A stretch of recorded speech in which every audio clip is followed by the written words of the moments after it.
नमस्कार, मैं हूं अविनाश ओझा और आप देख रहे हैं सारांश बाय अविनाश। आज उस मामले पर बात करेंगे जिसने बस्ती जिले के हरैया तहसील के गांधीनगर वार्ड के आसरा आवास कॉलोनी को हिला कर रख दिया। 35 वर्षीय रवि गुप्ता का शव उनके आवास के कमरे में मिला है। चेहरे और सर में गंभीर चोट के निशान भी हैं, जिससे पूरा मामला संदिग्ध हो जाता है।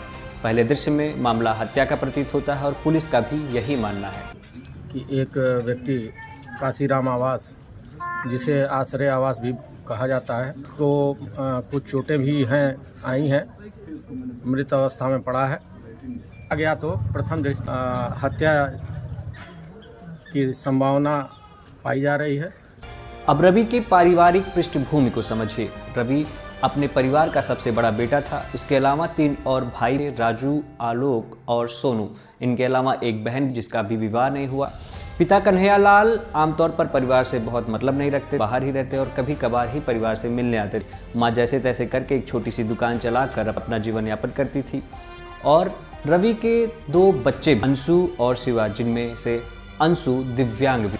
रवि की पत्नी भी रवि को छोड़कर चली गई थी। लगभग 2 साल से वे एक दूसरे से अलग रह रहे थे। रवि का छोटा बेटा शिवा अपनी माँ के साथ रहता था, यानी कि रवि की पत्नी के साथ ही रहता था। और इससे यह साफ पता चलता है कि रवि के परिवार में पारिवारिक कलह, आर्थिक तंगी और विपत्तियों का पहाड़ पहले से ही मौजूद था।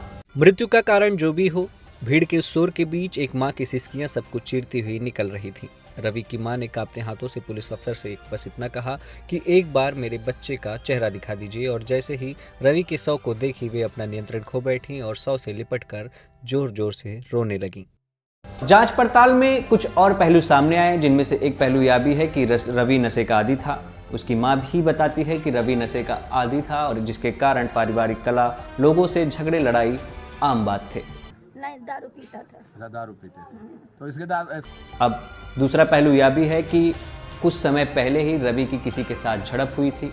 और एक और बात जो सामने आई है कि रवि का किसी के साथ मुकदमा भी चल रहा था, जिसमें आज ही रवि की तारीख पड़ी हुई थी। एक जनी का केस चल रहा था, सुनवाई था। गवाही तो थे, लेकिन आज सुनवाई गवाही जाने वाले थे। पुलिस सारे पहलुओं को देखते हुए हर एक पहलू पर विस्तार से जांच शुरू कर चुकी है और पोस्टमार्टम रिपोर्ट आने का भी इंतजार कर रही है, ताकि मौत का कारण स्पष्ट हो सके। पास के लोगों की माने तो आसरा कॉलोनी पूरी तरह से नशेड़ियों का अड्डा बन चुका है और आए दिन नशे के कारण ऐसी खबरें अब आने लगी हैं और आम बन चुकी हैं। धन्यवाद।